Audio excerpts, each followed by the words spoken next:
Hello, I'm GregSolomon. Well, folks, the subject of this video is religion. Now, I believe the perfect metaphor for religion is fillings that a person gets in their teeth. Specifically, fillings that a child will get in his or her teeth. I'm talking about once the baby teeth start to fall out and are replaced with the permanent teeth. And every now and then a child will need to get some of those permanent teeth filled.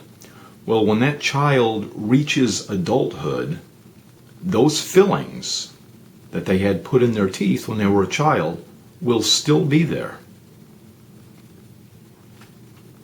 Similarly, whatever religion that a child has, for lack of a better term, drilled into them, or is taught, or is indoctrinated in, they will carry those religious beliefs into adulthood. Same beliefs they had indoctrinated into them when they were a child. What those religious beliefs are is completely dependent on what part of the world a child happens to have been born in and raised in. If you were born in the United States and raised here, if you were going to be indoctrinated into a religion, odds are that religion is going to be Christianity, because that's the prevailing religion in the United States. It'll be some form of Christianity, baptism, or Baptist, Catholicism, Methodist, etc., etc. If you were born in Afghanistan and raised in Afghanistan, you would be raised as a Muslim. You would be brought up to believe that Islam is the correct religion. You would have a Quran in your house. You would believe in Allah, and you would believe that Muhammad is Allah's messenger and the prophet of Allah. If you were born in the country of India, you would be raised as a Hindu, and you'd believe in Lord Krishna and Vishnu. If you were born and raised in Japan, you would be brought up to believe in Shinto and Buddhism, etc., etc. You get the picture. And bear in mind, if there are any devout Christians out here that are listening to me and thinking, well, those other religions he's talking about, those are pagan religions, is what those are. Christianity is the true religion. Well, just remember that those people over in those other countries that were brought up to believe in their respective religions believe just as strongly in their religions. That Muslim in Afghanistan believes just as fervently in his religion as a devout Christian in this country believes in his or her religion. As I pointed out in my last video, there are some Muslims who believe so fervently and so strongly in their religion that they give up their lives for it, willingly and purposefully give up their lives for their religion. Make no mistake, don't think that I blow off religions or don't read any religious books. I have a number of religious books, and I'll show you some here. I have the Bible, and these books don't just take up space on my bookshelf. I've actually read through all of these books. I've read the Bible from cover to cover, and in fact have studied it. However,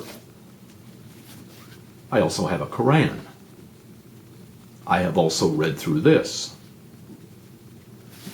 I have a number of religious books here that I've read through because I want to see what's in them. I just don't want to go by hearsay, theresay. For instance, the Bible, I just don't want to go by what some preacher or some guy on television says or what somebody has written in a book about it. I want to see what's in it for myself, so I have read through a lot of these books. Hindu books, Buddhist books, A lot of different religions I've read through and have them on my bookshelf. Interesting book, and they consider themselves part of the Christian religion, part of the Christian landscape. A lot of Christians might consider them a cult, but interesting book is the Book of Mormon, and I have that here. As a matter of fact, I have what's called a quad. Mormons actually call themselves Latter-day Saints, the Church of Jesus Christ of Latter-day Saints. If there are any Latter-day Saints out here, they will instantly recognize this. This is a quad. It contains the 4 standard works of the Latter-day Saint Church. The 4 standard works being the Bible, specifically the King James Version of the Bible, the Book of Mormon, Doctrine and Covenants, and the Pearl of Great Price. I have read all of this. As a matter of fact, not only have I read all of that and read the Book of Mormon, I actually have a commentary on the Book of Mormon, a workbook. I have a commentary on the Doctrine and Covenants. So when those young Mormon missionaries, those guys, you see them riding on the bicycles, riding down the road in white shirts and ties. Well, when they come up to my door and begin to proselytize to me their religion, it just so happens I end up knowing more about their religion than they themselves know. Most of those fellows, they serve a 2-year mission. So it seems like every 2 years I get a new pair of Mormon boys that come to my door. I think they begin their mission around the age of 18 or 19, and they're assigned into a mission field somewhere for 2 years. And I don't bring them into my house, but I'm not rude with them, and oftentimes we'll sit on the porch with them.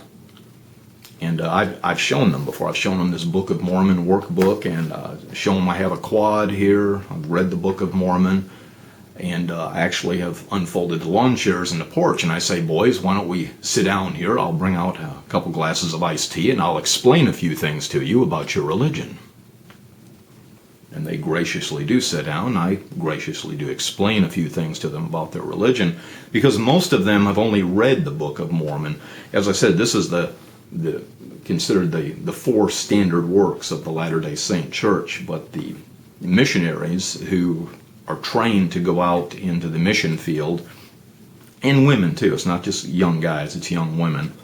Mostly you'll see young guys doing it though.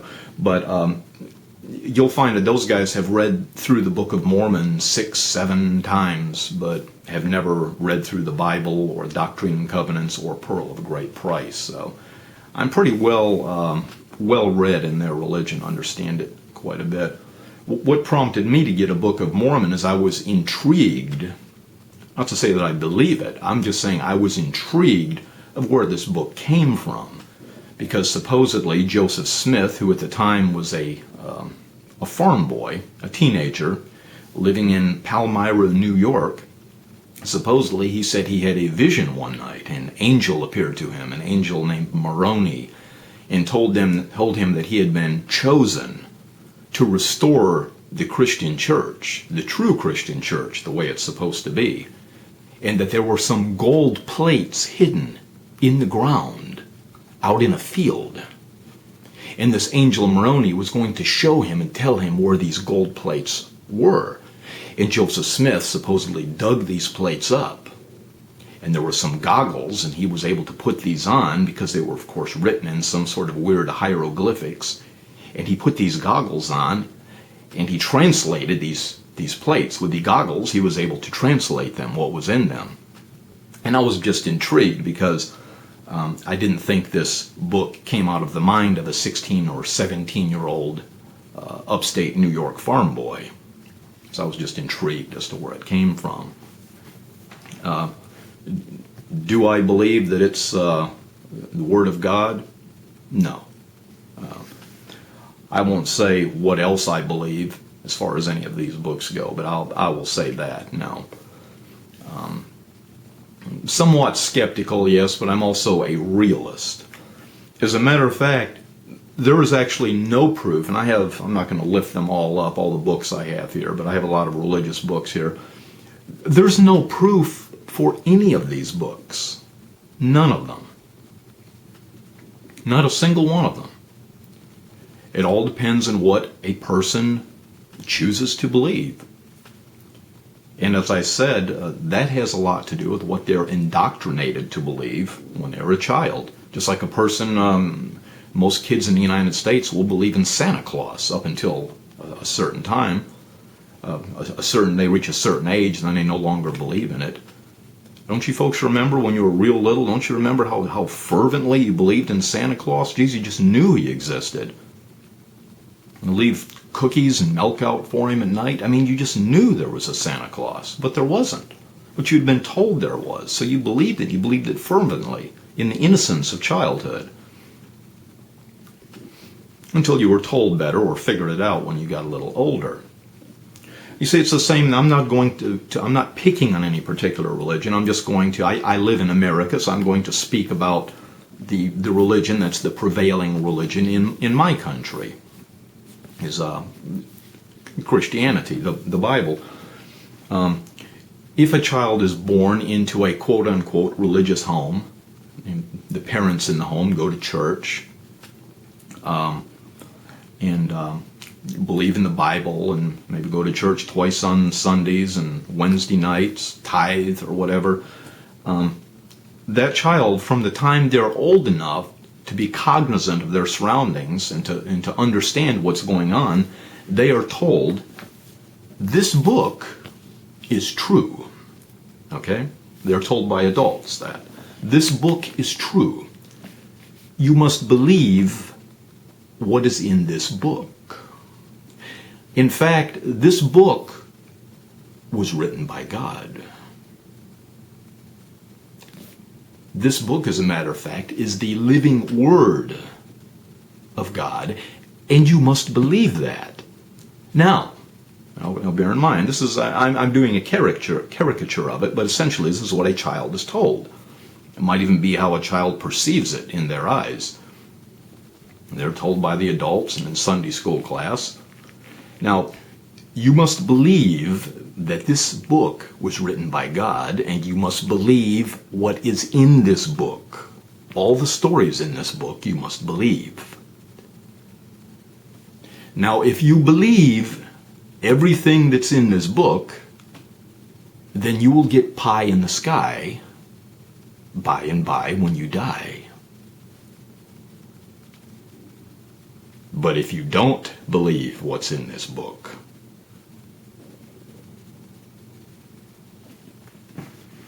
then you will go to hell, and you will burn forever in flames. You know how it hurts just to burn your finger on a stove? Well, just think about your entire body burning forever. So we require that you believe in this book. Now, a child is told that when they're very little, very young, very impressionable. It makes an impact on them. And they will tend to carry that into adulthood. Many of them, even if they don't go to church on a regular basis, they'll identify themselves as a Christian. Well, I believe the good book. A lot of them haven't even read the good book. But they say, I believe the good book. I believe what's in here. They'll talk the talk, even though they're not walking the walk. But they believe they're okay because they believe it. They've been told when they're a kid, if they believe this book, then they'll get pie in the sky by and by when they die. So they say, I believe this book. I'm okay. Say, you don't believe this book. You're in big trouble. All right? That's what they believe. The most glaring example of this that I can think of somebody being indoctrinated into this stuff when they're a child, is a gentleman by the name of Kurt Wise. And you can look him up on the internet. You can do a Google search of Kurt Wise. Kurt Wise is a young earth creationist. He believes in creation and believes the earth is very young. Not millions of years old, but just a paltry a few thousand years old.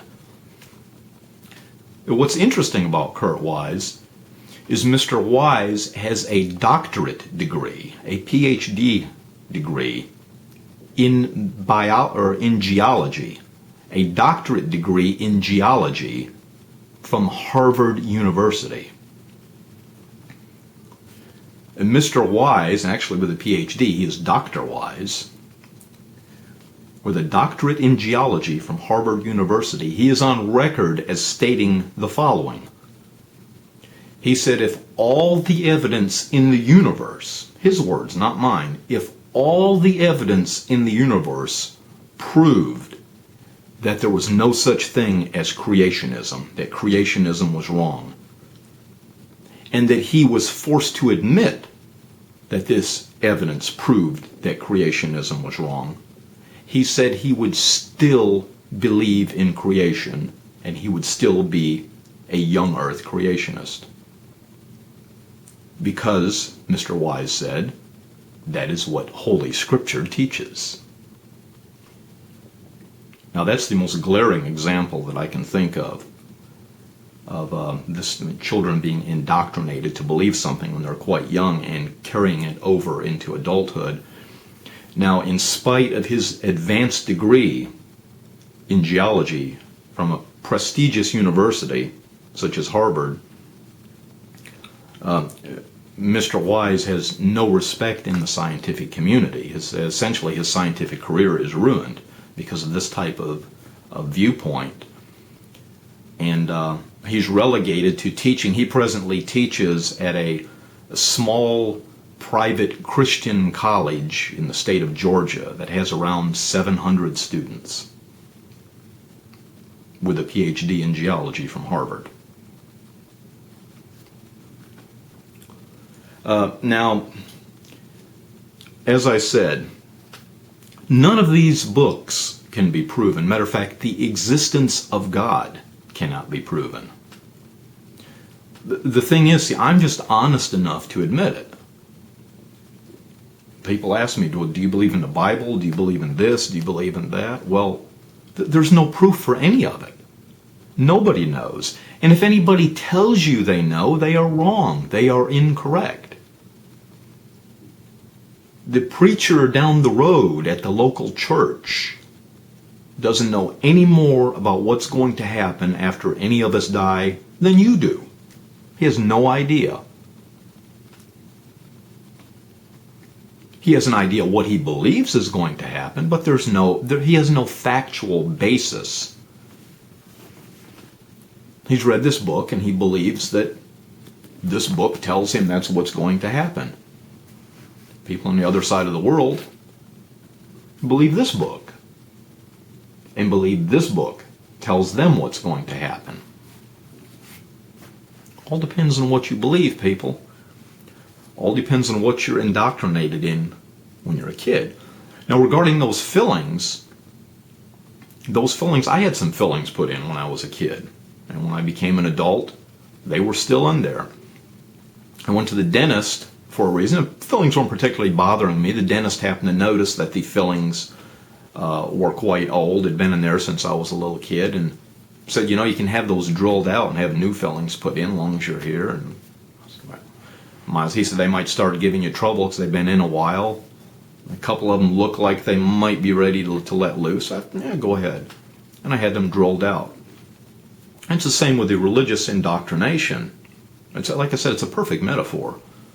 When a child grows and becomes an adult, they can have those fillings drilled out. And bear in mind, concerning these religions, now some people talk about an atheist. They'll say, well, the atheists prove that there's no God. You need to prove it to us. Prove what you believe. But see, the onus of responsibility isn't on the atheist. Not that I'm sticking up for atheists. I'm not sticking up for Christians. Not sticking up for Buddhists. Not sticking up for Muslims. I'm just being factual here. The onus of responsibility to prove something is not on the atheist. Because the atheist is simply going by scientific evidence that a supernatural realm does not exist, and a supernatural being does not exist. The onus of responsibility to prove something is on the preacher down the road at your local church that says that he does know that a supernatural realm exists and that a supernatural being exists. That preacher who claims to know what's going to happen after you die, who claims to know that you will get pie in the sky by and by when you die.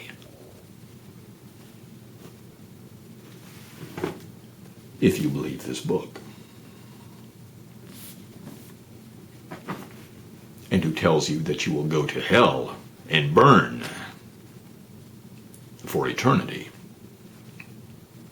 You know, I asked a preacher once a few years ago, came to the door, a preacher and a layman from the church. And the preacher was doing all of the talking. They were trying to get people to come to this church. I guess they were just trying to boost the membership up. And I asked him, I said, well, how do you know all of this? How do you know? And he could tell from talking with me that I wasn't biblically ignorant. As I said, I've read the Bible, studied it, I can quote chapter and verse just as much as that preacher could quote it. But I said, how do you know? What proofs do you have? Other than having been told this or taught it in seminary, or aside from reading it in this book and believing through faith. And that's the thing, he believed through faith. That this, and I said, that's all well and good if you want to say that, but, you know, and there's other people who have faith that something else is true, or have faith that this isn't true. But I told him, I said, you seem to talk as if you have some sort of proof that this is absolutely the way it is for everyone, not just for yourself, but for everyone. He said, well, this is what he told me. He said, well, I just know that I know that I know. Well, let me tell you, folks, as I told him, that dog's not going to hunt. See? Because the Muslim also knows that he knows that he knows. Feels it just as fervently with every fiber of his being as that Christian preacher does. Bottom line, folks, I think what we have an onus of responsibility to do, all of us, is to live an ethical life. And, you know, that you don't need the Quran to get ethics or the Bible, in spite of what Christians or Muslims or Hindus might tell you. You don't need holy books. I mean, there's no society that I can think of, going back through all the epochs of history, there's no society that has held up stealing as a virtue. You know, people know they have an inherent sense of what's right and what's wrong. As Abraham Lincoln once said, when I do good, I feel good. When I do bad, I feel bad. That's my religion. It's Abraham Lincoln. And let me just also interject here that the founding fathers of the United States were not, as some people mistakenly believe, were not Christians. They were deists. D-E-I-S-T-S. You can look that up on the internet, do some research on it if you're interested. A bottom line, as I said, I believe we have an onus of responsibility to live an ethical life to the best of our ability. And one more thing too, and as I said, I'm not picking on the Christian religion, not picking on it at all. It's just that this is the prevailing religion of the country that I live in. But people who believe in this, who fervently believe in it, I would advise them not to study mythology or comparative religions too much, because it takes faith to believe in all of these books. It takes faith to believe in this. And they would find within those mythologies that predate Christianity by many, many years, there are a lot of stories in those mythologies of a dying Savior. A lot of stories about a flood, great worldwide flood. Stories eerily similar to the Christian story of God coming to earth and having to die and then being resurrected. And so, bottom line, I don't want to shake anybody's faith who believes in this, or the Mormon religion. You know, I think they're all good if they help you as an individual. There's not a thing wrong with any of them if they help you as an individual. If you feel you need them, any of those religions to lead a better life or to help you get through life. I don't really think it's too great when people try to proselytize those religions, though. When a person will take this religion, if they want to believe this, that's fine and dandy, and follow it. That's fine and dandy. There's a lot of good stuff in here, a lot of good morality in this book, as there are in all of these other books, too. There's nothing unique about the morality in this, not a bit. All these other books contain the same morality, the same essential golden rule, do unto others as you would have them do unto you. The same thing you can be found in all of these religions. But it's just when someone decides to tell you that if you don't believe in this the way I do, if you don't become like me and believe in this book, then mister, you're in some serious trouble. See, I'm not in serious trouble because I believe in this book. That's what they'll tell you, essentially. Again, I'm using a caricature, but that's essentially what they're telling you. I'm not in serious trouble because I believe in this book, see? But if you don't believe in this, then you're in some deep trouble, mister. Deep trouble. You better think about your future. That I don't agree with. I also don't agree with drilling this stuff into the minds of children. I believe in drilling, in inculcating moral precepts within a child. Once a child gets older, becomes an adult, they can make up their mind whatever religion, if any, that they want to follow. But I believe it's much more important to inculcate moral precepts into a child. As far as religion, any of these are fine, as I said, but I believe that it's